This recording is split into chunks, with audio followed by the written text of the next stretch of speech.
আজকে যেই সন্তানগুলি দুনিয়ার থেকে বিদায় হয়ে গেছে, ছোট ছোট বাচ্চারা আজকে শহীদ হয়ে গেছে, এবং ছোট ছোট বাচ্চারা আজকে তারা হসপিটালে কাঁপতাইতেছে, ওদের জন্য দোয়া করেন, আল্লাহ যেন ওদেরকে মাফ করে দেন।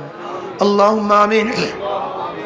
আল্লাহ, যে সন্তানগুলি আজকে পুড়ে গেছে, আল্লাহ জলদি তো শেফায়ে কামেলা আযান নসিব করেন। আল্লাহ জলদি সুস্থ করে দেন।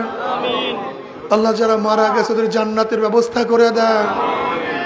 আল্লাহ বাপ মা পরিবার পরিজন আত্মীয় স্বজনকে ধৈর্য ধরার তৌফিক দিয়ে দেন।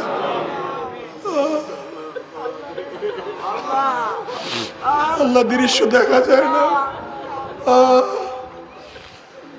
আল্লাহ আমাদের সবাইকে মাফ করে দেন। আল্লাহ গোটা দুনিয়ার মানুষকে হেফাজত করেন, আসমানি গজব জমিনে গজব হেফাজত করেন। রব্বিরহামহুমা কামা রাব্বায়ানি সগীরা। সাল্লাল্লাহু আলাইহি ওয়াসাল্লাম বিরহমাতিকা ইয়া আরহামার